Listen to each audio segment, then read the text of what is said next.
দুনিয়া তৃপ্ত করে না, দুনিয়ায় তৃপ্তি মিলে না বন্ধু। এটা তৃপ্তের জায়গা নয়, এটা তৃপ্ত হওয়ার জায়গা নয় বন্ধু। আল্লাহ তাআলা কোরআনে ওয়াদা দিছে, বান্দা জান্নাতে আইসো, তোমার আমি তৃপ্ত করে দেব, সুখে ভরে দেব। মা তাশতাহি আনফুসুকুম, যা দিল চাইবে বান্দা আমি সব দেব।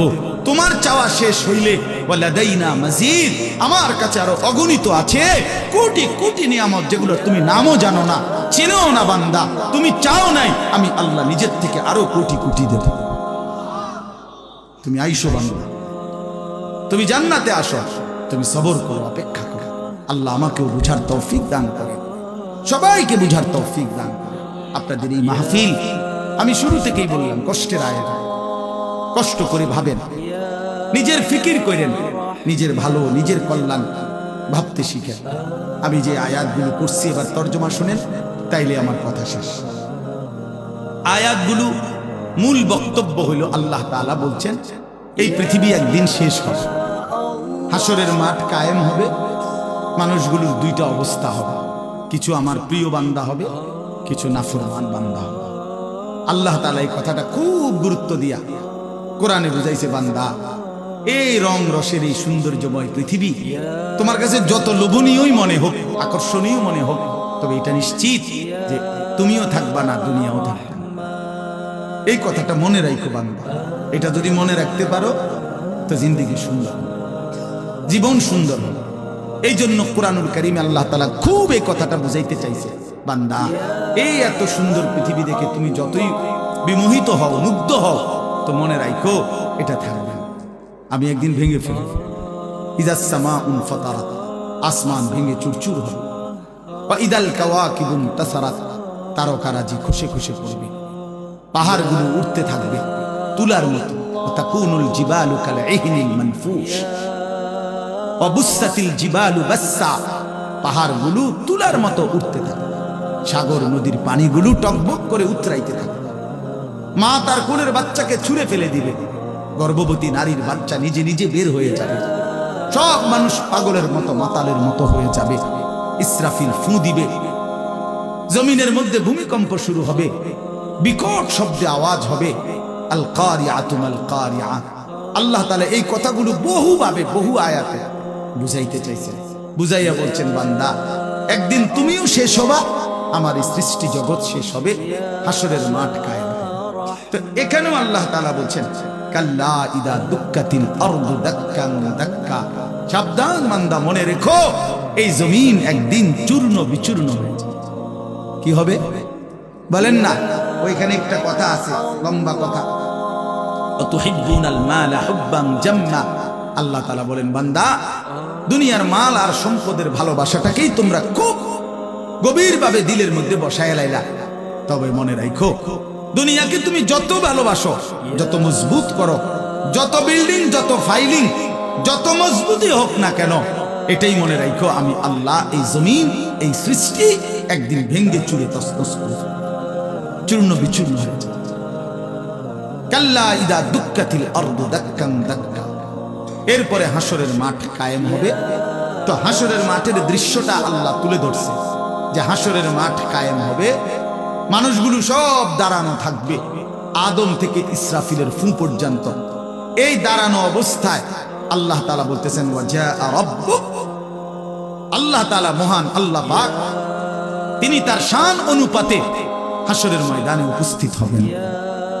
ওয়াল মালাকু সাফফান সাফফা, কোটি কোটি ফেরেশতা সারিবদ্ধভাবে লাইন ধরে দাঁড়াবে, চারদিকে কোটি কোটি ফেরেশতা, মহান আল্লাহ পাক উপস্থিত, আর মানুষগুলো সব দাঁড়ানো।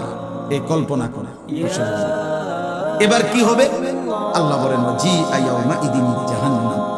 এই অবস্থায় ফেরেশতারা জাহান্নামকে ৭০,০০০ আগুনের শেকল দিয়ে টেনে হাসরের ময়দানে উপস্থিত করবে। মানুষগুলো সচক্ষে জাহান্নামকে দেখবে। জাহান্নাম একটা বিকট তারা আগুনের গর্জন, তীব্র আগুনের যখন একটা গর্জন উঠবে, আল্লাহর কসম নবী বলছে, পুরা হাসরবাসী তখন চিৎকার দিয়া বলবে, ইয়া রব্বি নাফসি নাফসি, আয় মাওলা আমাকে বাঁচান। এই প্রথম হাসরবাসী কথা বলে, তাফসীরে আছে, হাদিস। মানে প্রথম চুপচাপ দাঁড়ায় থাকবে, কিন্তু জাহান্নামকে যখন দেখবে, জাহান্নামের চিৎকার যখন শুনবে, তখন পুরা হাসরের ময়দানে চিৎকার উঠবে, ইয়া রাব্বি নাফসি নাফসি, আল্লাহ আমাকে বাঁচান। নবী সাল্লাল্লাহু আলাইহি ওয়াসাল্লাম বলেন, আল্লাহ তাআলা ফেরেশতারা যেন দেখাই দিবে ইব্রাহিম আলাইহিস সালামকে, ওই যে আপনার ছেলে ইসমাঈল, তার ব্যাপারে কিছু বলবেন। ইব্রাহিম আলাইহিস সালাম বলবেন, ইয়া রাব্বি নাফসি নাফসি, এই মাওলা আমাকে বাঁচান, আমাকে। ওর বিষয়টাও দেব। ইয়াকুব আলাইহিস সালাম, ওনার ছেলে ইউসুফ আলাইহিস সালাম, এটা সেই ছেলে 40টা বছর দুনিয়াতে যার জন্য উনি কাঁদছিলেন। ফেরেশতারা বলবো, ওই যে ইউসুফকে দেখা যায়, তার ব্যাপারে কিছু বলবেন। ইয়াকুব আলাইহিস সালাম বলবেন, ইয়া রাব্বি নাফসি নাফসি, এই মাওলা আমারে বাঁচান। ওটাও বুঝো।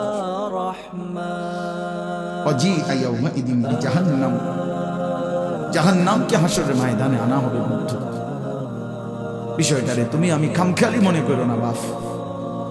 হাদিসের মধ্যে আছে, হযরত ইরবাজ ইবনে সারিয়া, রাসূলুল্লাহ সাল্লাল্লাহু আলাইহি ওয়াসাল্লামের একজন সাহাবী, ইরবাজ ওনার নাম।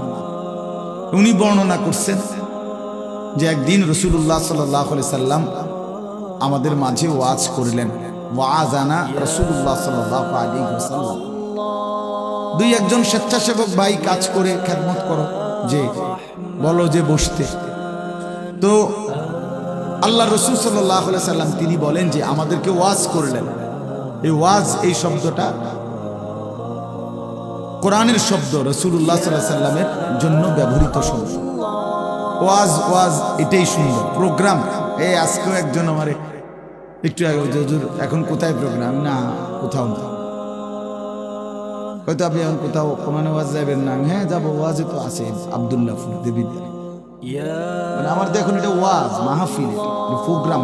প্রোগ্রাম কি? প্রোগ্রাম আর ওয়াজ সমার্থবোধক শব্দ নয়। ওয়াজের ইংরেজি না প্রোগ্রাম, ওয়াজ ওয়াজ এটাই। তার মানে প্রোগ্রাম তো যে কোনো অনুষ্ঠানকে বলে, খানা দানা, যে কোনো আড্ডা, এটাও তো একটা প্রোগ্রাম। কিন্তু রাসূলুল্লাহ সাল্লাল্লাহু আলাইহি সাল্লামের সাহাবীরা ব্যবহার করছেন যে নবীজি আমাদের মাঝে ওয়াজ করলেন। আপনার কাছে এটা পুরান পুরান মনে হইল, এটা হাদিসের শব্দ। ইয়াইযুকুম লাআল্লাকুম তাযাক্কারুন, এই যে কোরআন শরীফ আছে, আল্লাহ বলেন আমি ওয়াজ করতেছি তোমাদেরকে, যেন তোমরা আমি আল্লাহর ওয়াজ থেকে উপদেশ গ্রহণ করতে পারো। ইয়াইযুকুম, যে কোনো আলেমকে জিজ্ঞাসা করে, ইন্নাল্লাহা ইয়া'মুরু বিল আদলি ওয়াল ইহসান ওয়া ইতা'i যিল কুরবা ওয়া ইয়ানহা আনিল ফাহশা'i ওয়াল মুনকারি ওয়াল বাগি ইয়াইযুকুম লাআল্লাকুম তাযাক্কারুন। এজন্য ওয়াজ, এই শব্দটা কোরআনের শব্দ, এটা রাসূলুল্লাহ সাল্লাল্লাহু আলাইহি সাল্লামের শব্দ। তাহলে এর চাইতে দামি হয়ে গেল প্রোগ্রাম? কথা বলেন। যাই হোক, তো বলতেছিলাম আল্লাহ নবী সাল্লাল্লাহু আলাইহি ওয়াসাল্লাম তিনি বললেন, ওয়াজ করলেন, সাহাবী বলতেছেন। তো এতে আমাদের অবস্থা কি হলো? শ্রোতাদের হালাত কি হলো? নবী সাল্লাল্লাহু আলাইহি সাল্লামের সাহাবী বলেন, শ্রোতাদের অবস্থা হলো দুইটা, জারাফাত মিনহাল উয়ুন ওয়া ওয়াজিলাত মিনহাল কুলুব। নবীজির ওয়াজের পরে আমাদের হালাত হলো এই যে আমাদের চোখ দিয়ে অঝরে পানি ঝরতে লাগলো, আমাদের দিল আল্লাহর ভয়ে কাঁপতে লাগলো। সরাসরি হাদিস। তাহলে ওয়াজের মাকসাদ বুঝলেন কিনা, যে কি হওয়া উচিত ছিল? চোখে পানি ঝরছে আর দিল আল্লাহর ভয়ে কাঁপতেছে। কোরআন শরীফে আছে, সরাসরি কোরআন শরীফে, ওয়া ইযা সামি'উ মা উনজিলা ইলার রাসূল তারা আ'য়ুনাহুম তাফীদু মিনাদ দাম'i মিম্মা আরাফু মিনাল হক। আল্লাহ বলেন, রাসূল আপনার সাহাবীদের হালাত দেখেন। আমি আল্লাহর কোরআন যখন আপনার উপরে নাজিল করা হয় আর আপনি যখন সাহাবীদের সামনে এই কোরআন তেলাওয়াত করেন, তারা আ'য়ুনাহুম, ওই দেখেন ভাই, ওই দেখেন কি পরিমাণ অপদার্থ। এরকম করলা কেন ভাই তুমি? আরে তুমি মিয়া জ্যাকেটওয়ালা, তুমি আবার পিছে চাও কেন? তুমি চিনো না আমারে, কোনোদিন দেখো নাই? আমি 1 মিনিটের জন্য ছেড়ে দিতে রাজি না। আমি নওজওয়ানের পরিবর্তন চাই। এই এক ফিকির নিয়া জিন্দিগির আমার মেহনত, প্রতিটা নওজওয়ানের বদলানো চাই। এই জন্য সোজা কেউ না বলুক, তার আমি বলবো, আমি নিয়ত যে একদিন পারি একদিন বলবো। যেদিন বলতে পারবো না, নাই পৃথিবী থেকে কোনোদিন, যদি নাই তো নাই, কিন্তু ছেড়ে দেব না আমি ইনশাআল্লাহ।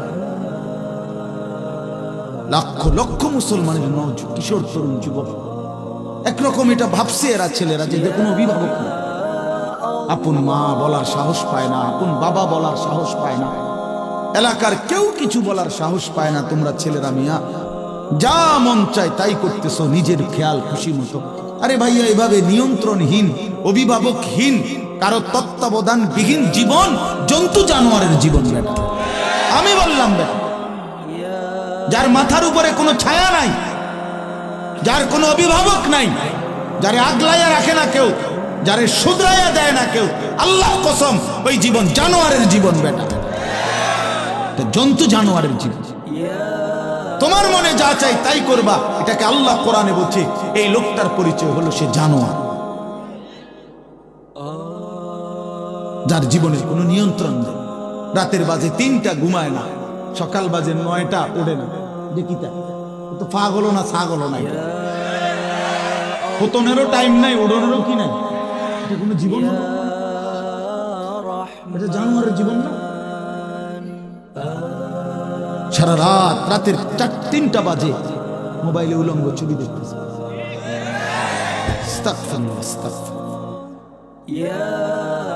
স্বাভাবিকভাবে জি বলো ভাই, রসিকতা করো না, তামাশা করো না, বিকট আওয়াজে যেই বলারও দরকার নেই, স্বাভাবিক শুনতে থাকো ভাই। এই জন্য আমি বললাম ভাই রাগ হইও না, আল্লাহ তোমারও বরকত দান করে। কিন্তু আমার বলার উদ্দেশ্য হলো আমাদের পরিবর্তন দরকার, সংশোধন দরকার, আমাদের জিন্দেগি সাজানো দরকার। আমি এই কথাটাই বলতেছিলাম যে মাহফিলের মাকসাদ বিবেক জাগানো, দিল জাগানো, দিল জাগানো, অনুভূতি সৃষ্টি করা। যাহা আমি কি করছি, আমি কি করছি, আসলে আমার কি করা উচিত ছিল। তাইলে কোরআনুল কারীমের মধ্যে আল্লাহ তাআলা বলছেন, আল্লাহর কথা শুনলে সাহাবীদের চোখ দিয়ে তারা আয়ুনাহুম তাফিদু মিনাদ দামঈ, নবী আপনি দেখবেন আপনার সবগুলো সাহাবীর চোখ থেকে অঝরে পানি ঝরছে, কাঁদতেছে। আল্লাহর কোরআন শুনলে সাহাবীরা কাঁদত। কোরআন শরীফে একটা সূরা আছে 29 পারা, সূরা দাহর, কোরআন শরীফের 75 নম্বর সূরা, 76 নম্বর সূরা। এই সূরাটা ছোট্ট একটা সূরা। এই সূরার মধ্যে জান্নাতের অসাধারণ বর্ণনা আছে। যেদিন এই সূরাটা নাজিল হইছে, নবীজি উপস্থিত সাহাবী যারা ছিল সামনে, তখন জিবরাইল মাত্র নাজিল করছে, নবী সাল্লাল্লাহু আলাইহি সাল্লাম সাহাবীদের সামনে শুনাইছে এটা, এই সূরাটা। এই সূরার মধ্যে জান্নাতের খুব সুন্দর বর্ণনা আছে, সূরা দাহর। তো এই সূরার এই জান্নাতের বর্ণনা শুইনা এইখানে বসা একজন সাহাবী, কালো, রজুলুন আসওয়াদ তাফসীরে আছে, উনি ছিলেন একদম কালো রঙের সাহাবী, সহজ সরল সাহাবী। এইখানে বসেই একটা চিৎকার দিছে জান্নাতের আকাঙ্ক্ষায়, ওইখানে ইন্তেকাল করছে।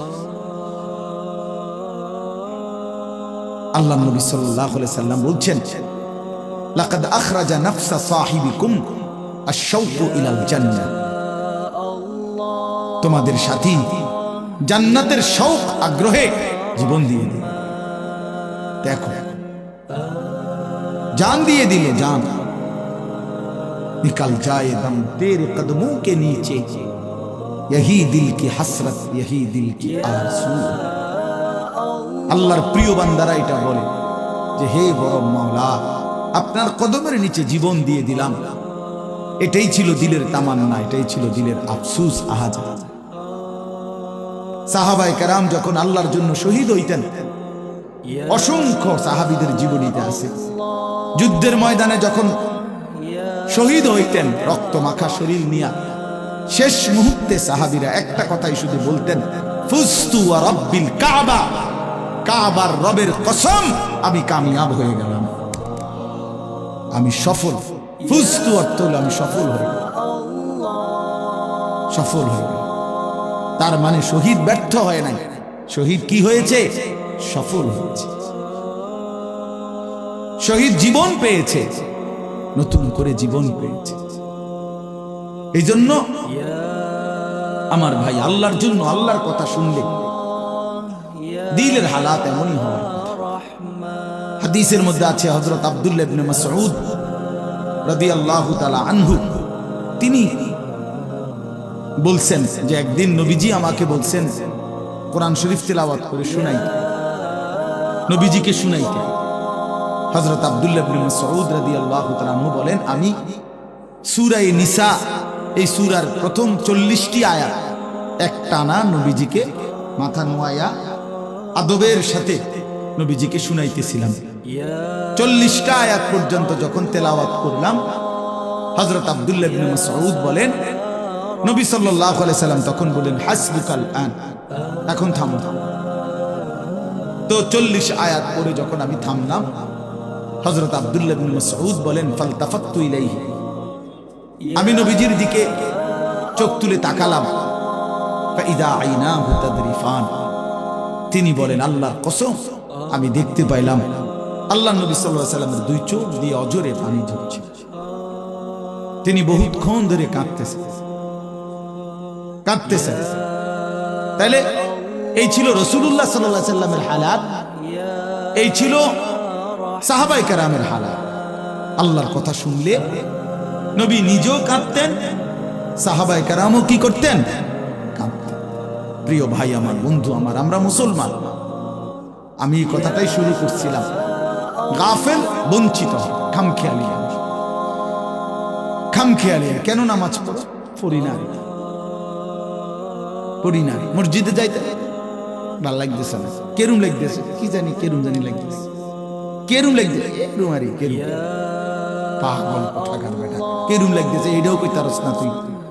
তুই তো অপদার্থ মানুষ বেটা, এটা কোনো কথা হইল?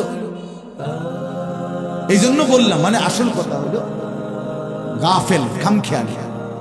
কোরআন শরীফে আছে, যত লোক জাহান্নামে যাবে, আল্লাহর কসম ভাইয়া শোনো, যত লোককে আল্লাহ জাহান্নামে ফেলবে, আল্লাহ কোরআনে স্পষ্ট বলছে সবগুলোর পরিচয় হলো উলাইকা হুমুল গাফিলুন, এগুলো গাফিল। কোরআন শরীফের আয়াত, উলাইকা হুমুল গাফিল, ওয়া লাকাদ যারানা লি জাহান্নামা কাসীরাম মিনাল জিন্নি ওয়াল ইনস, আমি অসংখ্য অগণিত জিন আর মানুষ দিয়ে জাহান্নামকে পূর্ণ করব। আল্লাহ বলেন এই সবগুলো নাফরমানের পরিচয় উলাইকা হুমুল গাফিলুন, এরা গাফেল ছিল, খামখেয়ালি করছে, খামখেয়ালি। আমি নয়তো হায়াত দিয়েছি, আওয়ালাম নুআম্মিরকুম মা ইয়াতাযাক্কারু ফীহি মান তাযাক্কারা। আল্লাহ তাআলা জাহান্নামীকে বলবে, এই জাহান্নামী বান্দা, মনে তো করো যেটুকু হায়াত দিলে আমার বন্দিগি করতে পারতাম, এটুকু হায়াত, এটুকু সময় আমি তো তোমাকে দিয়েছিলাম। তুমি বলো কোন সময়টা, কোন সুযোগটা আমি দেই নাই বান্দা? বলো বান্দা। 1টা বাজে জোহরের আজান হইছে, 3:45 বাজে আসরের আজান হইছে, 3.5 ঘন্টা তো 12 রাকাত বা 10 রাকাত জোহরের নামাজ পড়তে কি 3.5 ঘন্টা? বলেন তাইলে যুবক কেন নামাজ পড়লাম? তুমি কি হায়াত পাও নাই? তুমি কি সুযোগ পাও নাই? 4 রাকাত ফজরের নামাজ পড়তে কি 1 ঘন্টা সময় লাগে? তো আল্লাহ তাআলা কি সময় দেয় নাই? আল্লাহ কি হায়াত দিল না? কেন না ফরমানি করো? বন্ধু আমার, আল্লাহ বলবেন, আওয়ালাম নুআম্মিরকুম, বলো বান্দা, আমি কি তোমাকে হায়াত দেইনি? আমি কি তোমাকে সময় দেই নাই? কোরআন শরীফে আছে, আল্লাহ বলছেন, কোরআন শরীফে আছে, আল্লাহ বলছেন জাহান্নামী চিৎকার করবে আর বলবে, আল্লাহ একটু সময় দেন, একটু বিরতি দেন, 1টা মিনিট কদ্দুর আমারে জিরাইতে দেন, আমি পারতেছি না, মালিক আগুন, এই মালিক, আমার শরীরটা জৈলা পুরা ছাই হয়ে গেছে, আমি আর পারছি না মাওলা, আমার একটু বিরতি দেন, 10টা মিনিট কদ্দুর বিরতি দেন, এই আগুন আমি সইতে পারছি না। আল্লাহ তাআলা বলবেন লা ইউফাত্তারু আনহু, না নাফরমান, 1 সেকেন্ডের বিরতি মিলবে না। ওয়াহুম ফীহি মুবলিসুন, আল্লাহ বলে জাহান্নামী চিরদিন অনন্তকাল মলিন চেহারা, বিমর্ষ চেহারা নিয়ে পড়ে থাকবে, কোনদিন তার মুখে হাসি ফুটবে না। ওমা যালামনাহুম ওয়ালাকিন কানু হুমুয যালিমুন, আল্লাহ তখন বলবে নাফরমান জাহান্নামী, আমি তো তোমার উপরে জুলুম করি নাই বান্দা, তুমি তো নিজেই নিজের উপরে জুলুম করেছিলে, আমি জুলুম করি নাই। আমি যতগুলো হুকুম করেছি, যতগুলো নিষেধ করেছি বান্দা, প্রতিটা হুকুম পালন করার যোগ্যতাও আমি শরীরে দিয়েছি। তুমি যদি রুকু করতে না পারতা আমি বলতাম না, তুমি যদি সেজদা করতে না পারতা তাইলে আমি হুকুম করতাম না। আমি তো গাছকে বলি নাই সেজদা করতে, তোমারে বলছি। আমি তো মাছকে বলি নাই সেজদা করতে, তোমাকে বলেছি, কারণ তোমাকে তো যোগ্যতাও দিয়েছি। ইন্না হাদাইনাহুস সাবিলা, আল্লাহ বলেন আমি তো বুঝাইবার জন্য আমার পক্ষ থেকে প্রতিনিধিও পাঠিয়েছি, আমি তো বুঝবার জন্য আসমানি কিতাবও দিয়েছি, নবীও দিলাম, রাসূলও দিলাম, উলামায়ে কেরামকেও দিলাম, কিতাবও দিলাম, শরীরেও মানার যোগ্যতা দিলাম, তাইলে কেন পারলা না বান্দা? নামাজ পড়ার যোগ্যতাও আছে, বুঝাইয়া বলার লোকও আছে, বুঝবার মতো কিতাবও আছে, কেন পড়লেন না বলেন? আপনারা যে কেউ যদি সিদ্ধান্ত নেন 2 রাকাত নামাজ পড়বেন, তাহলে আপনাদের শরীরে পড়ার যোগ্যতা আছে কিনা? আপনারা যদি সিদ্ধান্ত নেন কিভাবে পড়বো, তো এই কথা বুঝাইয়া বলার জন্য কোনো আলেম আছে কিনা? যদি বলেন কোরআন থেকে কইলেন, তো এটা দেখানোর মতো কিতাব আছে কিনা? তো কি সমস্যার কারণে পারলেন না? বন্ধু বলেন, প্রিয় ভাই বলো, আমার নওজোয়ান সন্তানরা বলো, ভাইয়া কি কারণে পারলা না? আজকের সারা দিনে 5 ওয়াক্ত নামাজ কেন পড়তে পারলা না দোস্ত? কেন পড়তে?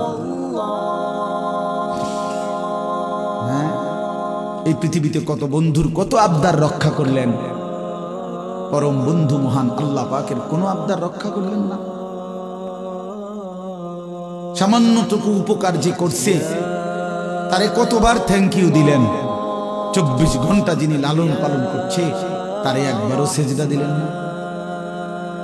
এই নাফরমান, তুই এত বড় গাদ্দার কেমনে হইলি বেটা? বেনামাজির চাইতে বড় গাদ্দার আর কে হইতে পারে? বেনামাজির চাইতে বেয়াদব, অসভ্য আর কি? বেনামাজি অসভ্য, অসভ্য বেনামাজি শয়তান, যার কপালে সেজদা নাই ওই শয়তান, শয়তান, শয়তান, ওইটা শয়তান। আমি বলি, আল্লাহর কোরআন বলছে, ইবলিস তুই সেজদা দিলি না, আজকের থেকে তুই শয়তান। ইবলিস রে এর আগে শয়তান বলতো না, বলতো না, আজকের থেকে শয়তান, আজকের থেকে রাজিম, ফখরুজ ফাইন্নাকা রাজিম। আল্লাহ বলছে বের হ বেঈমান, কেন সেজদা দিলি না? ফাইন্নাকা রাজিম, আজকের থেকে ইবলিস তুই অভিশপ্ত। এজন্য বেনামাজি অভিশপ্ত, বেনামাজি শয়তান। ওয়া ইন্না আলাইকাল লানাতা ইলা ইয়াউমিদ্দিন। আল্লাহ বলছে ইবলিস তুই আমারে সেজদা দিলি না, তো মনে রাখিস আজকের থেকে নিয়ে ইসরাফিলের ফু পর্যন্ত, কিয়ামত পর্যন্ত তোর উপরে আমি আল্লাহর লানত। এটাই তো তরজমা নাকি? কিয়ামত পর্যন্ত তুই নাম বেঈমানের উপরে আমি আল্লাহর লানত। এই জন্য বেনামাজি মনে রাখো, এই যুবক তোমরা যারা নামাজ পড়ো না, তোর উপরে আল্লাহর লানত। আল্লাহর লানত, তোর খোদার গজব তোর উপরে, মনে রাখিস। বলে না আমি ভাত খাই, ভাত ভাত জন্তু জানোয়ারও খায়, আমি তো ঘুম যাই, ঘুম কুত্তাও যায়,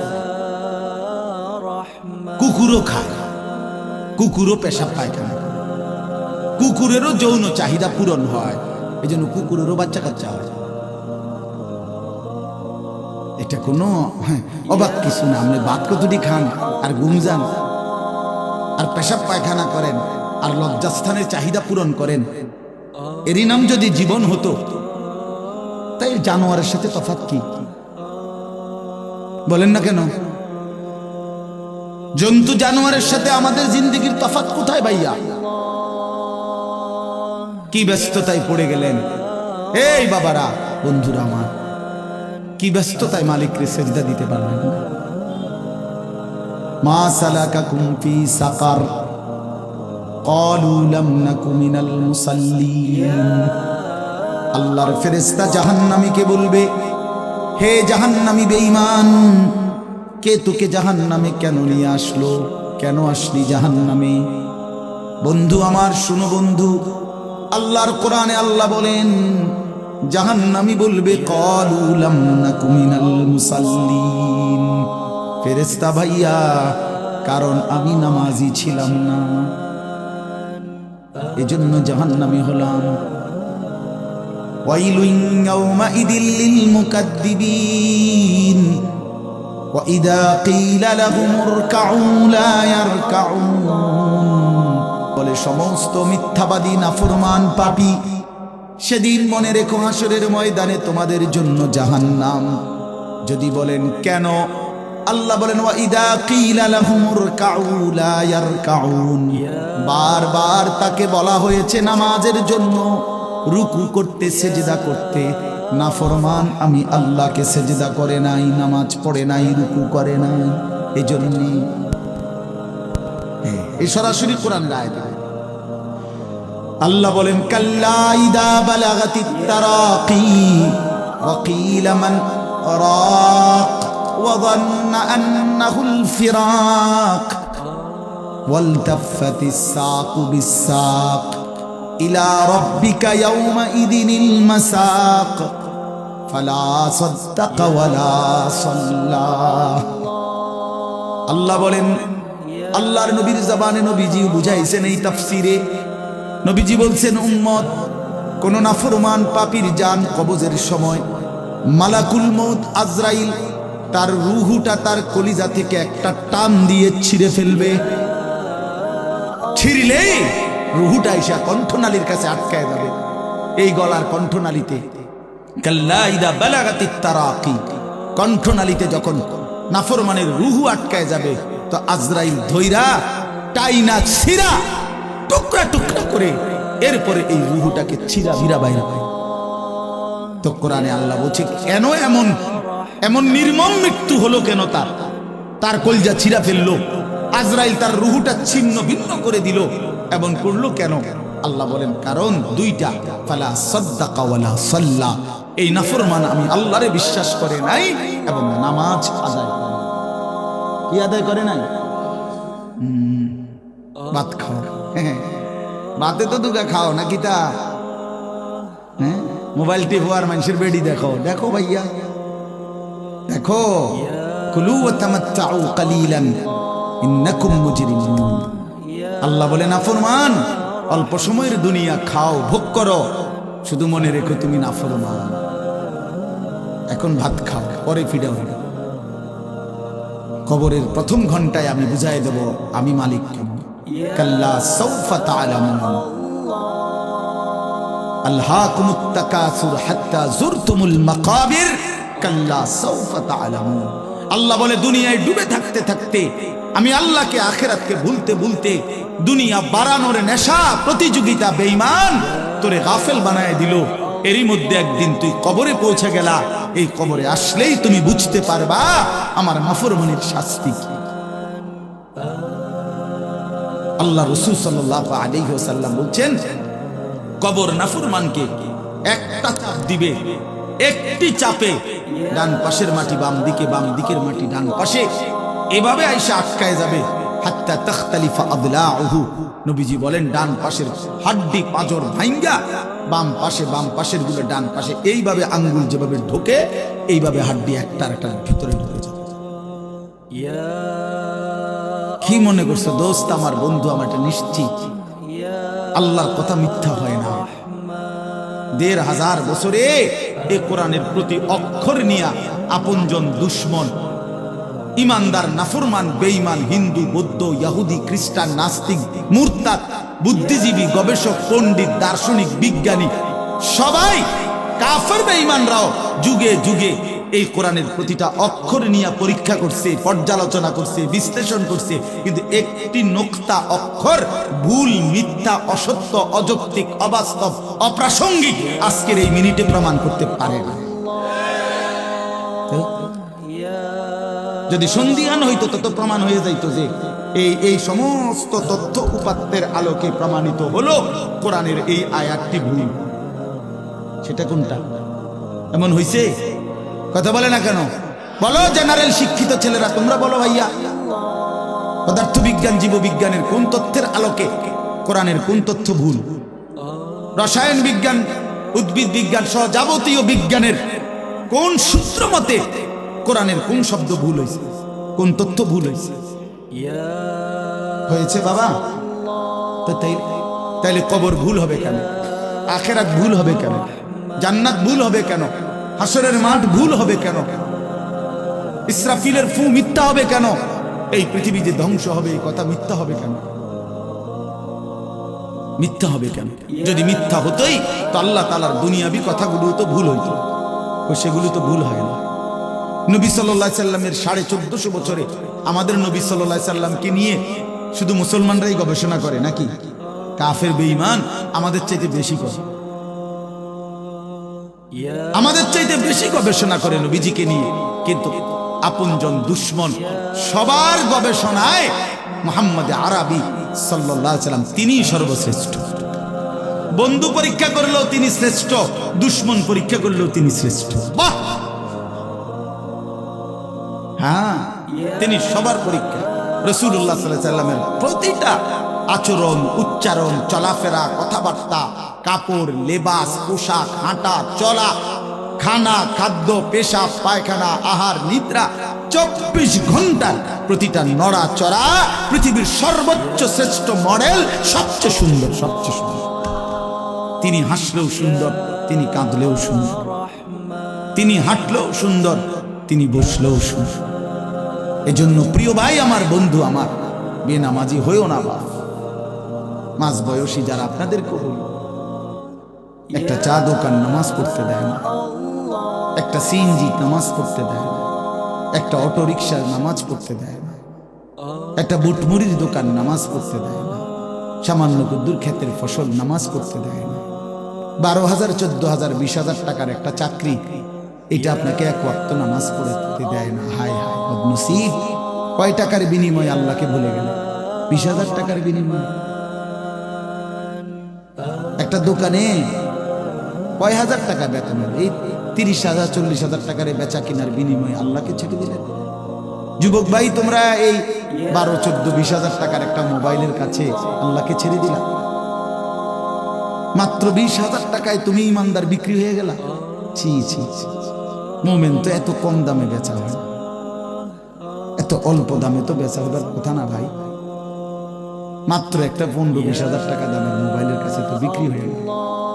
নিজের ইমান, নিজের ইসলাম, নিজের আখিরাত, আল্লাহর সাথে সম্পর্ক, রাসূলের সাথে সম্পর্ক, ধর্মের সম্পর্ক, কোরআনের সম্পর্ক সব ছেড়ে দিলা, সব ভুলে গেলা। তুমি চেনো না আল্লাহ কি, রাসূল কি, আখিরাত কি। তুমি চিনছো শুধু মোবাইল, নারী, ছবি, নর্তকী, জিনা, ব্যভিচার, অসভ্য দৃশ্য, বন্ধুদের আড্ডা। না ভাই, এত কম দামে ইমানদার বিক্রি হয়, মুমিন এত অল্প দামে বিক্রি হয় না। হ্যাঁ, 54 বছরের যে জালেম স্বৈর শাসক বাপ ফুতে মিলে, সিরিয়ার ওই জালেম স্বৈর শাসক ফ্যাসিস্ট, যে 54 বছর ধরে হাজারো লক্ষ মুসলমানের রক্তে জমিন ভাসাইছিল, কারাগারের অন্ধকার প্রকোষ্ঠে আটকায় রাখছিল, মুসলমান ইমানদারের রক্তের আহাজারিতে আল্লাহর জমিন কাঁপতেছিল। ওই সিরিয়াতে এই যে কয়দিন, মাত্র 2 দিন হলো, 8ই ডিসেম্বর 24 বছরের জুলুমের শাসন থেকে পলাইয়া সিরিয়ার প্রেসিডেন্ট বাশার আল আসাদ রাখছে, পলাইছে। শুনছেন আপনারা? পলাইছে, নতুন উইকেট পড়ছে, যে শুনছেন? এই যে 8ই ডিসেম্বর আরেকটা উইকেট পড়ছে। প্রথম উইকেট পড়ছে 5ই আগস্ট, দ্বিতীয় উইকেট পড়ছে 8ই ডিসেম্বর। 2024 উইকেট পড়ার বছর, 2024 উইকেট পড়ার বছর। এবছর বোলিং ভালো হয়েছে, এবছর উইকেট পড়তেছে। 2 উইকেট পড়ে গেছে, আগামী উইকেট নেতানিয়াহু ইনশাআল্লাহ। ইসরায়েলের এই কুত্তা হেরে যাবে ইনশাআল্লাহ। ইসরায়েলের ওই বেঈমান নেতানিয়াহু অয় ভাগবে, অয় পালাবে ইনশাআল্লাহ, কোনো সন্দেহ নাই। ফিলিস্তিনের বিজয় হবে ইনশাআল্লাহ, ফিলিস্তিনের বিজয়। আর ওই যে 130 কোটির ধমক দেখায় যে বেটা, ওই মোদি, ওরাও হেরে যাবে ইনশাআল্লাহ, ওরাও হেরে যাবে। ওখান থেকে আলুর ধমক দে, আলু, পেঁয়াজ। বেটা মন্ডা কয় আটটা গিয়ে করি নাই, কথা কস বেটা, পেঁয়াজের ধমক দেবে না। হ্যাঁ, পেঁয়াজ, আমগো পেঁয়াজ বন্ধ করে দিবে, আমরা আলু বন্ধ করে দিবে। হইতে ইন্ডিয়া থেকে আমগো আলু বন্ধ, পেঁয়াজ, পেঁয়াজ তার আব্বার। হ্যাঁ, পেঁয়াজ কি মোদির আব্বার? বলো যুবক, তার বাপের পেঁয়াজ বেটা। তাইলে তুই বন্ধ করবি কি বেটা? তোদের পেঁয়াজ বন্ধ করবি কেন? তোদেরকে পেঁয়াজ, রসুন, আদা, চাল, ডাল, ভাত, মাছ খাওয়াই যিনি, 24 ঘন্টা তোদেরকে বাঁচায় রাখছে যিনি, তিনি তো আমার আল্লাহ বেটা, আমার আল্লাহ, আমার আল্লাহ। ওই বেঈমান, তোর কি বেঈমান? তুই তো মূর্তি ছাড়া তোর কিচ্ছু নাই বেটা। ওই মালিক তো আমার মালিক, আমি ওই মালিকের সেজদা করি, আমার মালিক তোকে খাওয়ায় বেটা। আল্লাহ রিজিক দেয় ওদেরকে, ওরা আমগরে ধমক দেয়, ওরা আমাদেরকে ধমক দেয়। যত ধমকই দাও, মনে রাখো যুবক, তোমাদের কাছেও বলি, এই ইসলাম আমাদের কাছে আমানত। আমরা সাফ কথা, 110 কোটি 130 কোটি বেঈমান আমরা ভয় পাই না। আমরা কোনো সংখ্যা গণি না, ওদেরকে আমরা গণা তো ধরি না। আমাদের একজন, আমাদের শুধু একজন, আগেও একজন, এখনো একজন, আগামী দিনেও একজন, তিনি আল্লাহ। বলো ভাই কে? আর তিনি আকবার, তিনি সবচেয়ে বড়, সবচেয়ে বড়, তিনি বড়, একজনই বড় আমাদের, আল্লাহু আকবার। বলো ভাই, সবাই বলো, জোরসে বলো ভাই, আল্লাহু আকবার, আল্লাহু আকবার, আল্লাহু আকবার। বলো বলো, আওয়াজ করে বলো, বলো বলো। বেঈমান শুনুক, কাঁটা তারের বেড়ার দিকে শুনুক বেঈমান। বড় স্লোগান দাও, আল্লাহ বড়, আল্লাহু আকবার, আল্লাহু আকবার, আল্লাহু আকবার। আল্লাহই বড়, আল্লাহই বড়, আল্লাহই বড়। 110 কোটিকে আমরা হিসাব করি না। ইনশাআল্লাহ এই বাংলাদেশের ইমানদার মুসলমান আমরা কলিজার খুন দিয়ে হলো মাতৃভূমির প্রতি ইঞ্চি জমিন আমরা হেফাজত করব ইনশাআল্লাহ, ইনশাআল্লাহ। সোজা কথা, কোনো সন্দেহ নেই, কোনো সন্দেহ নেই। আমার মতো 2, 4, 10, 50 হাজারের রক্তে জমিন হয়তো ভাসবে, কিন্তু এদেশেও ইনশাআল্লাহ কালেমার পতাকা উঠবে। হ্যাঁ, এদেশে হিন্দু থাকবে, কোনো অসুবিধা নাই। আমরা কোনো সময় আমরা তাদের উপরে জুলুম করি নাই, কিন্তু জবাই যুবক মনে রাখো, এ কথার উপরে প্রতিবাদ করতেই হবে যে ইসকনের গুন্ডারা, সন্ত্রাসীরা এই দেশে থাকতে পারবে না। ইসকন সন্ত্রাসী, ইসকন গুন্ডা, গুন্ডা, হিন্দু গুন্ডা, হিন্দু সন্ত্রাসী। অতএব ইসকনের অন্তর্ভুক্ত কোন হিন্দু সন্ত্রাসী গুন্ডা এদেশে থাকতে পারবে না। এদেশে সাধারণ হিন্দুরা থাকুক, কোনো আপত্তি নেই। আমরা কোনোদিন তাদের উপরে কোনো জুলুম করি নাই, কেউ করে নাই, কেউ করে নাই, কেউ করে নাই। 5ই আগস্টের পরে ওদের মন্দির আমাদের মুসলমানের সন্তানরা পাহারা দিছে, আর বিনিময়ে তার প্রতিদানে বেঈমান আমাদের মুসলমান শহীদ অ্যাডভোকেট সাইফুল ইসলাম আলিফকে জবাই করে দিয়েছে। এই ছিল বিনিময়, এই ছিল প্রতিদান। তোমরা যুবক ফিরে আসো ভাইয়া, আগামীর সম্ভাবনা ভাই আমার, এটা মনে রাখো ভাইয়া, আগামীর সম্ভাবনা নিশ্চিত ইসলামের। সারা বাংলাদেশ হিসাব ধরো না, সারা পৃথিবী মিলাইয়া ধরো। বাংলাদেশ সারা পৃথিবী সহ ভাবো, সারা পৃথিবীতে ইনশাআল্লাহ মজলুমের বিজয়, সারা পৃথিবীতে ইমানদারের বিজয় হচ্ছে এবং হবে ইনশাআল্লাহ, হবে। আগামীর সময়টা মাহাদি এবং দাজ্জালের লড়াই হবে ইনশাআল্লাহ। ঈমান এবং কুফরের জিহাদ হবে ইনশাআল্লাহ। সেই জিহাদে, সেই যুদ্ধে ইসলামের জন্য জান বাজি রাখতে নওজোয়ান রেডি থাকতে হবে ইনশাআল্লাহ। আল্লাহ তাআলা প্রতিটা যুবককে কবুল করে নেন। মোবাইলের ওই আড্ডা, নারীর আড্ডা, জুয়ার আড্ডা বন্ধু, সুখ আসবে না। আমি অনুরোধ করলাম, কতজন নারী দরকার তোমার? সারা দিন রাত নাচ গান ছবি, এই উলঙ্গ দৃশ্য বন্ধু সুখ দেয় না। মদের আড্ডা, জুয়ার আড্ডায় সুখ হয় না, সুখ হয় না ভাই আমার। কোনো হারামখোর সুখে নাই। একটা সুদখোর, ঘুষখোর, বাটপার এই ওজনে কম দেয়, ধোকাবাজি করে, প্রতারণা করে, হারাম রোজগার করে, একটা হারামখোর সুখে নাই। আমি চ্যালেঞ্জ করি, একটা সুদখোর, কিস্তিখোর, হারামখোর সুখে নাই। একটা নেশাখোর, জুয়ারি সুখে নাই, সুখে নাই। বেপর্দা নারী একটাও সুখে নাই, একটাও, একটাও। রূপ যৌবনের ফেরিওয়ালা, রাস্তায় ফেরি করে যারা, নিজের যৌবনের, নিজের রূপের এই অসৎ নারী কোনোদিনও সুখ পায় না। সুখ, সুখ, সুখ, শান্তি, তৃপ্তি, দিলের স্বস্তি, অন্তরের প্রশান্তি আল্লাহর কসম আল্লাহকে মানার মধ্যে, সিজদার মধ্যে। হাদিসে আছে আল্লাহ তাআলা বলছে, বান্দা তুমি যদি আমার বন্দেগীর জন্য সময় দাও, আমি ওয়াদা দিলাম, মালাতু সাদরাকা গিনান, আমি তোমার অন্তর ধনী বানিয়ে দেব, দিল খুশ করে দেব। হ্যাঁ, প্রয়োজনে থাইকো কুড়ে ঘরে, চাটাইয়ের মধ্যে থাইকো, তারপরও আমি আল্লাহ দিল খুশ করব। এই জন্য গুনার মধ্যে তৃপ্তি নাই, আল্লাহর নাফরমানির মধ্যে তৃপ্তি নাই। সবাই ছেলেরা, ভাইয়া, অনেক ছেলে মাশাআল্লাহ, অনেক নওজোয়ান। প্রিয় ভাই, তুমি ফিরে আসো, তুমি নামাজ পড়ো, তুমি নামাজ পড়ো, তুমি আল্লাহকে রাজি করো। মোবাইলের আড্ডা, জুয়ার আড্ডা, নারীর আড্ডা ছেড়ে দাও। যে চাহিদা আল্লাহ দিছেন, আমি প্রতিদিন বলি ভাই, এই বলতে বলতে ক্লান্ত হয়ে গেছে। যে চাহিদা আল্লাহ দিছেন, সে চাহিদা পূরণের ব্যবস্থাও আল্লাহ রাখছেন। তৃষ্ণা যিনি দিছেন, পানি তিনি দিছেন। যিনি ক্ষুধা, খাবারের চাহিদা দিয়েছেন, তিনি হালাল খাবারের ব্যবস্থাও রাখছেন। ঠিক লজ্জাস্থানের যে চাহিদা, এটা আল্লাহ তাআলাই দিয়েছেন, সেটা পূরণের জন্য হালাল স্ত্রী আল্লাহই ব্যবস্থা রাখছেন। তুমি ওয়েট করো, অপেক্ষা, উত্তর মতো হইও না।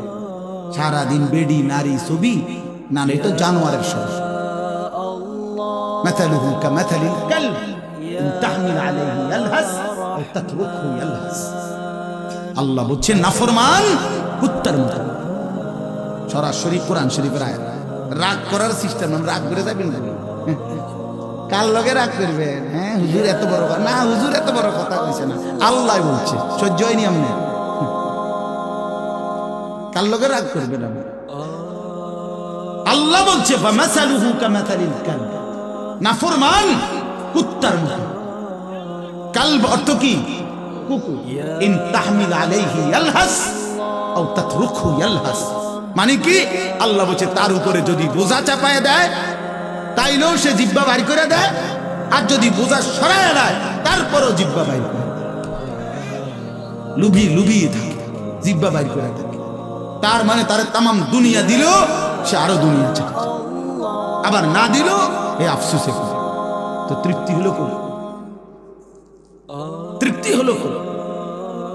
দুনিয়া তৃপ্ত করে না, দুনিয়ায় তৃপ্তি মিলে না বন্ধু। এটা তৃপ্তের জায়গা নয়, এটা তৃপ্ত হওয়ার জায়গা নয় বন্ধু। আল্লাহ তাআলা কোরআনে ওয়াদা দিছে, বান্দা জান্নাতে আইসো, তোমার আমি তৃপ্ত করে দেব, সুখে ভরে দেব। মা তাশতাহি আনফুসুকুম, যা দিল চাইবে বান্দা আমি সব দেব। তোমার চাওয়া শেষ হইলে ওয়ালাদাইনা মাজিদ, আমার কাছে আরো অগণিত আছে কোটি কোটি নিয়ামত, যেগুলো তুমি নামও জানো না, চিনো না বান্দা। তুমি চাও নাই, আমি আল্লাহ নিজের থেকে আরো কোটি কোটি দেব।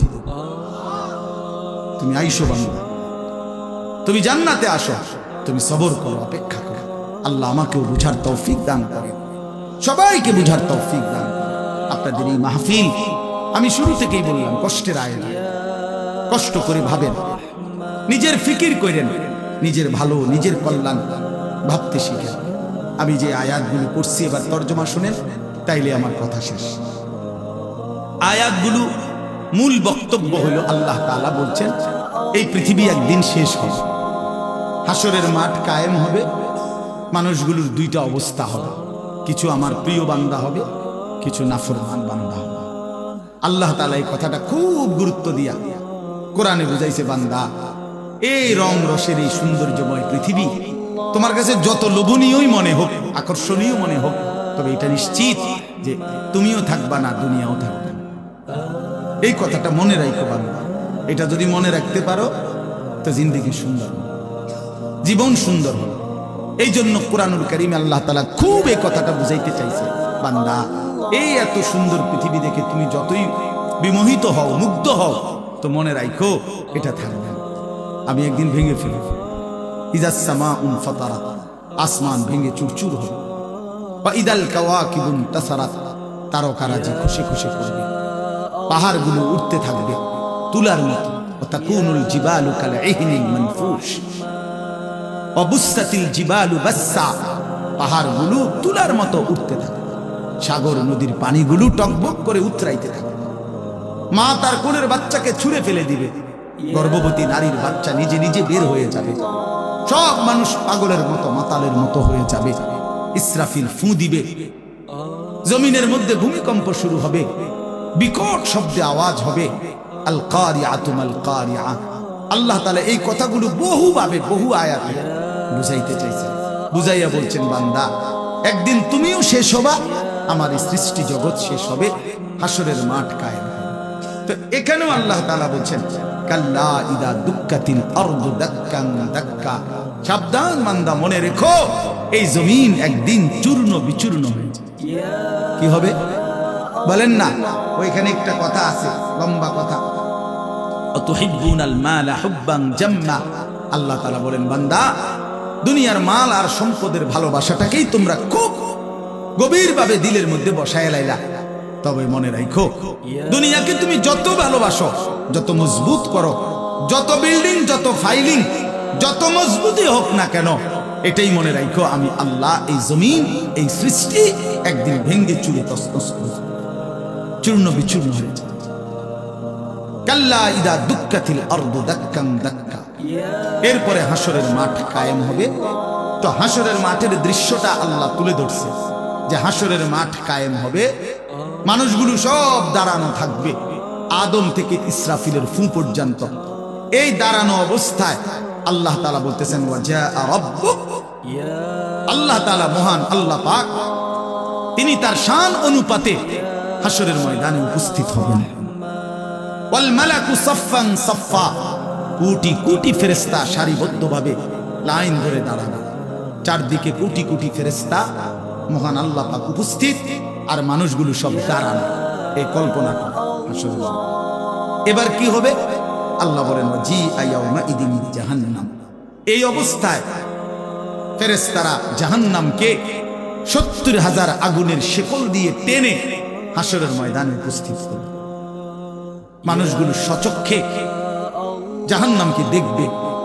জাহান্নাম একটা বিকট তারা আগুনের গর্জন, তীব্র আগুনের যখন একটা গর্জন উঠবে, আল্লাহর কসম নবী বলছে, পুরা হাসরবাসী তখন চিৎকার দিয়া বলবে, ইয়া রাব্বি নাফসি নাফসি, আয় মাওলা আমাকে বাঁচাও, আমাকে বাঁচাও। এই প্রথম হাসরবাসী কথা বলে, তাফসীরে আছে, হাদিস, মানে প্রথম চুপচাপ দাঁড়ায় থাকবে, কিন্তু জাহান্নামকে যখন দেখবে, জাহান্নামের চিৎকার যখন শুনবে, তখন পুরা হাসরের ময়দানে চিৎকার উঠবে, ইয়া রাব্বি নাফসি নাফসি, আল্লাহ আমাকে বাঁচাও। নবী সাল্লাল্লাহু আলাইহি ওয়াসাল্লাম বলেন, আল্লাহ তাআলা ফেরেশতারা যেন দেখাই দিবে ইব্রাহিম আলাইহিস সালামকে, ওই যে আপনার ছেলে ইসমাঈল, তার ব্যাপারে কিছু বলবেন। ইব্রাহিম আলাইহিস সালাম বলবেন, ইয়া রাব্বি নাফসি নাফসি, এই মাওলা আমাকে বাঁচান, আমাকে। ওর বিষয়টাও দেব। ইয়াকুব আলাইহিস সালাম, ওনার ছেলে ইউসুফ আলাইহিস সালাম, এটা সেই ছেলে 40টা বছর দুনিয়াতে যার জন্য উনি কাঁদছিলেন। ফেরেশতারা বলবো ওই যে ইউসুফকে দেখা যায় তার ব্যাপারে কিছু বলবেন? ইয়াকুব আলাইহিস সালাম বলবেন ইয়া রাব্বি নাফসি নাফসি, এই মাওলা আমার এই বাচ্চা ওটা বুঝো।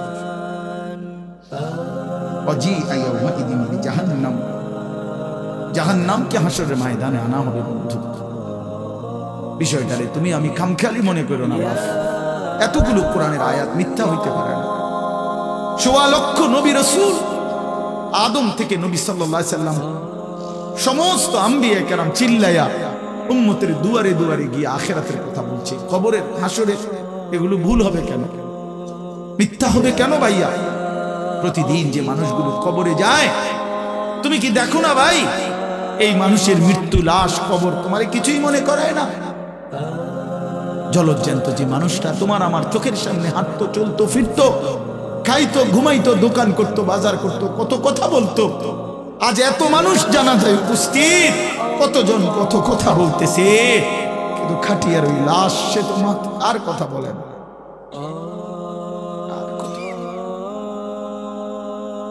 আর কথা বলে না। আমি তো আমার বাবার লাশ দেখছি, আমার বাপ সারা জীবন দেখতাম, আব্বারে দেখছি আমি বুঝাওয়ার পরে সারাক্ষণ বলতো আমার সময় নাই, সময় নাই। আমার মসজিদ, আমার স্কুল, যে বাবারে দেখতাম ফজরের পর থেকে রাত 11 দৌড়াইতেন, শুধু ব্যস্ত ছিল, সেই বাপ একদিন স্তব্ধ হয়ে গেছে। মৃত্যু বাবাকে একদিন থামায় দিছে বন্ধু। আমার মামির জানাজা পড়ছি আমি 2-3 দিন আগে, আমার জ্যাঠার জানাজা পড়ছি আমি কয়দিন আগে। আমার চোখে দেখা সেই জ্যাঠা, আমার মামা, আমার মামি, ওরা আজকে কোথায় চলে গেল? তুমি কি কোনো লাশ দেখো নাই? কেমনে এত লম্বা সময় নামাজ না পড়া থাকে ভাইয়া? 365 দিনে খোদার একটা বছরে। এই যুবক, আমি যদি তোর জন্য কাঁদতে পারতাম, 1 বছর কোনদিন যুবক কোনদিন ফজরের নামাজ পড়লা না, হায় হায় মুসলমানের বাচ্চা, এত বড় বেঈমান কেমনে হইলা? কেমনে হইলা ভাইয়া?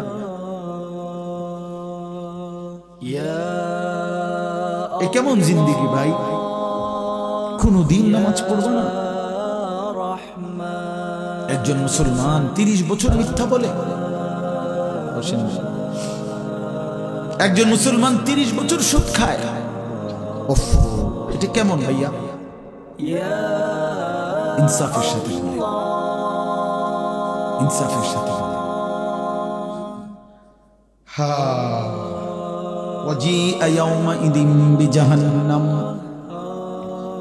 يومئذ يتذكر الإنسان وأنى له الذكرى। রব্বুল আলামিন বলেন, নাফরমান জাহান্নামের দিকে তাকিয়ে তার পুরা জিন্দেগীর সব কথা মনে পড়বে। ওয়া আন্না লাহু যিকরা, কিন্তু আল্লাহ বলেন বান্দা মনে পড়ে বলো না কি লাভ হবে? বুঝে তো আসবে বান্দা, মনে তো পড়বে সব, কিন্তু লাভ কি হবে বলো? কি লাভ হবে? ইয়াকুলু ইয়া লাইতানি কদ্দামতু লিহায়াতি, নাফরমান তখন বলবে হায় আফসোস, ইয়া লাইতানি, হায় আমার আফসোস, মন্দ কপাল, আমি যদি দুনিয়ার হায়াতে থাকতে আজকের এই আখিরাতের জন্য কিছু পাঠাইতাম। সময় তো ছিল, সুযোগ তো ছিল, হায়াত তো আমার মাওলা দিছিল, রাত দিন তো দিয়েছিল, সুস্থতাও দিয়েছে, জীবন দিয়েছে, যৌবন দিয়েছে, আল্লাহ তো আমারে সব দিছিল, আমি কি করলাম? ইয়া লাইতানি লাম উশরিক বিরাব্বি আহাদা, আল্লাহ বলে নাফরমান বলবে হায় আফসোস যদি আল্লাহর সাথে শরীক না করতাম।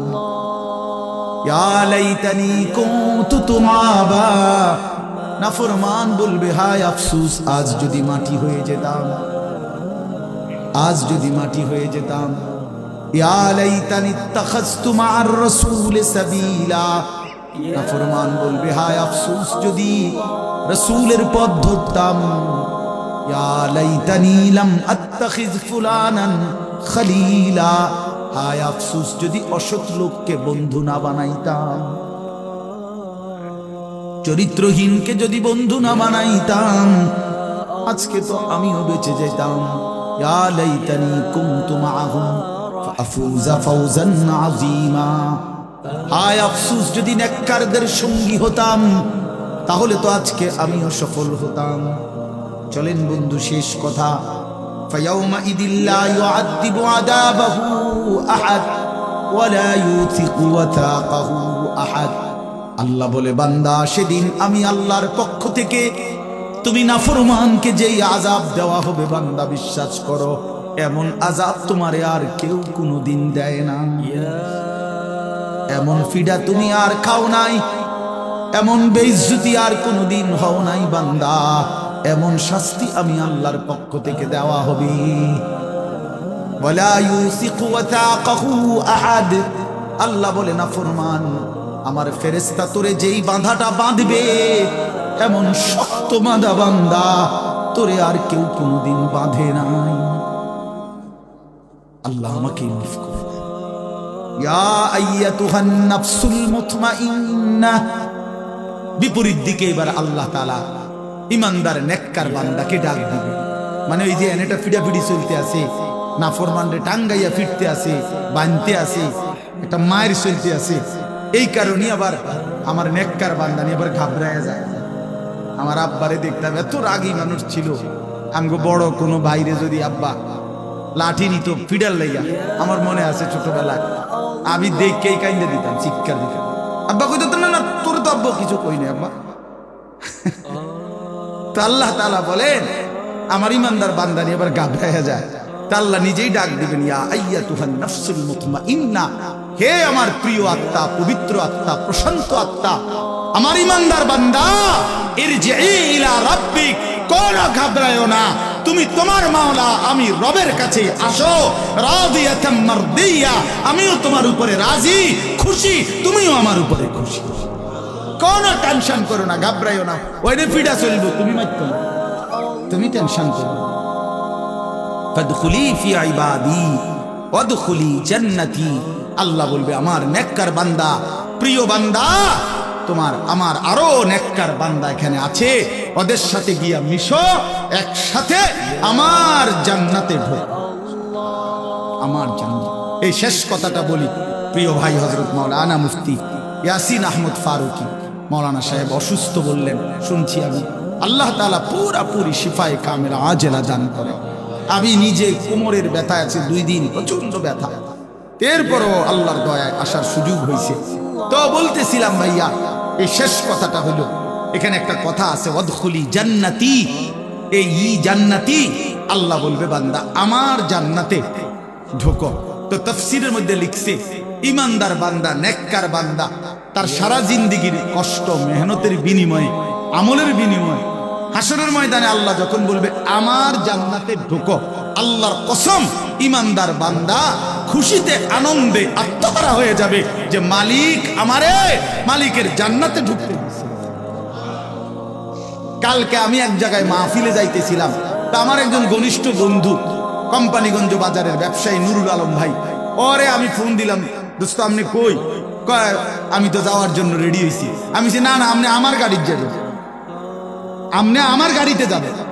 তো এই কথা বলাতে সে খুশিতে আনন্দে, আর বলেন কি হুজুর আমার আপনার গাড়িতে নিবেন? হ্যাঁ আমার গাড়িতে আপনি যাবেন।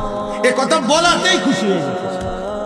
তো রব্বুল আলামিন যখন বলবে বান্দা তুমি জান্নাতি, আমার জান্নাতে ঢোকো, বান্দা বলবে মালিক আমি সব পাইয়া লাইছি, আমি সব পাইয়া লাইছি।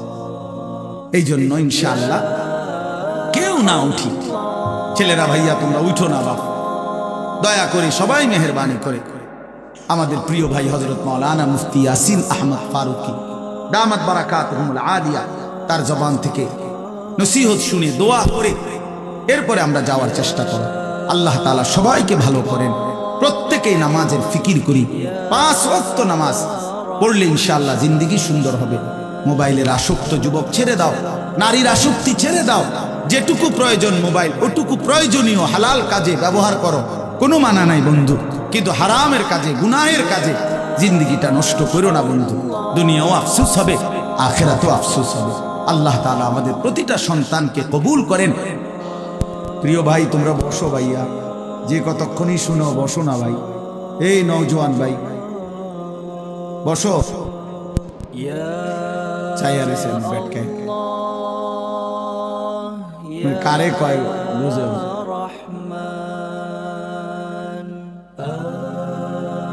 বসে।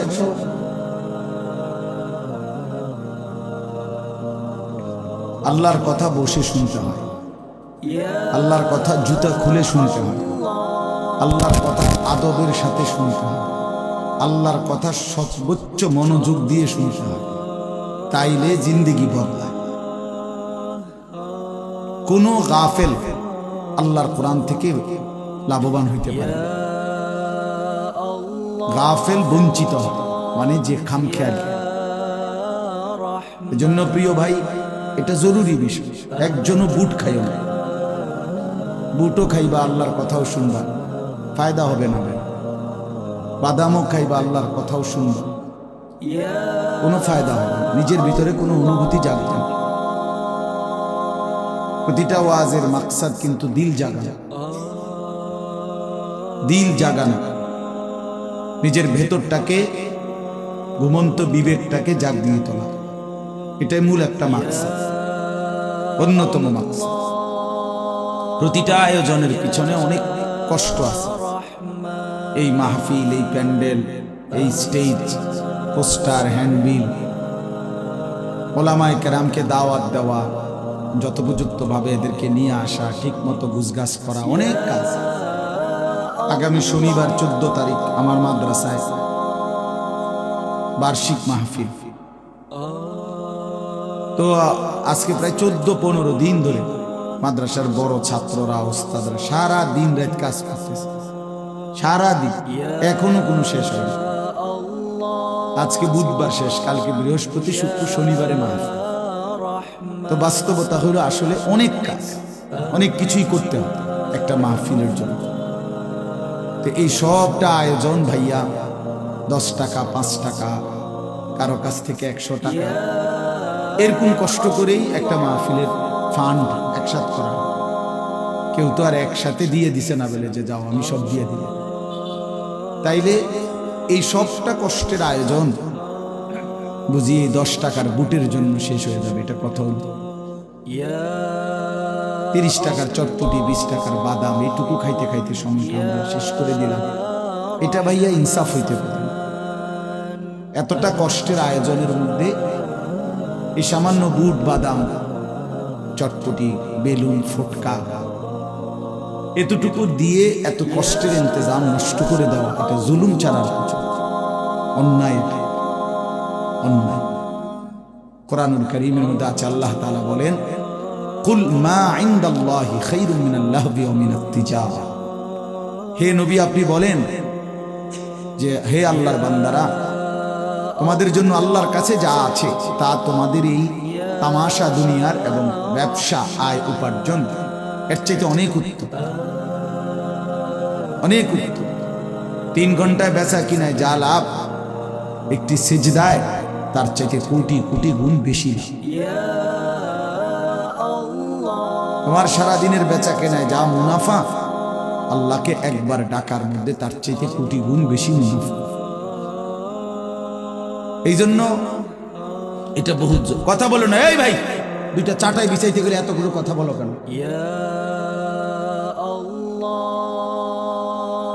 একদম কথা বলবা না।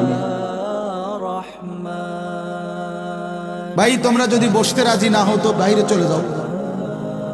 হ্যাঁ, যাও, বাইরে যাও। 2-4 জন গাফেল না শুনলে কি?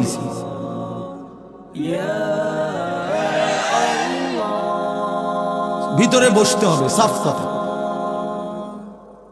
যার দরকার বসবে না তো সে বাইরে ঘুরুক, অসুবিধা। বাইরে বুট আছে, বাদাম আছে, চটপটি আছে, বন আছে, চা আছে, ভিজাই খেয়ে চা দিয়ে।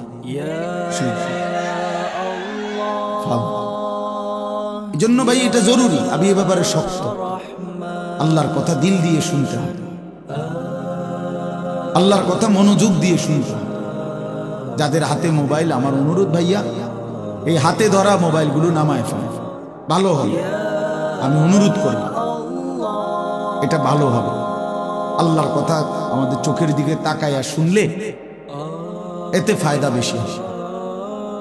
এই মোবাইল ধরে রাখলে জেহান ইন্তেশার হয়, মানে দিল বিক্ষিপ্ত হয়, অন্তরের মধ্যে থাকে যে মোবাইলে উঠতেছে কিনা, তো মনোযোগটা থাকে মোবাইলের দিকে। মোবাইলে তো উঠছে কিন্তু আমার নিজের জন্য কিছু হলো না, তো কি ফায়দা হলো ভাই? মোবাইলে ওয়াজের কোনো অভাব নেই। আমাদের এক এক বক্তার ওয়াজ হাজার হাজার, সবাই সব বক্তাদের ওয়াজে আছে, আছে না? অজস্র অগণিত। পৃথিবীতে একটা সুই পড়লো ওগুলো মোবাইলে উঠায় ফেলে। তো কাজেই এটা কোনো আশ্চর্য কিছু না। এক কোটি ওয়াজও যদি কারো মোবাইলে থাকে, এটা আখেরাতের মুক্তির জন্য, পরকালের জন্য ন্যূনতম কোনো ফায়দা আনবে না। দেখার বিষয় হলো নিজের মধ্যে কি আমি কিছু নিলাম কেন। আমি এই জন্য বললাম যে মাকসাদ, নিজের ভিতরে বিবেক জাগা, দিল জাগা, এটাই যদি না হয় তো মানুষ জমছে ঠিক আছে, বক্তাও আসছে, মাহফিলও হইছে, কিন্তু সবাই সবার মতো যার যার মতোই আসছে আর গেছে, তাইলে কোনো লাভ হলো না। যা এই জন্যই হলো কতগুলো টাকাই খরচ হলো।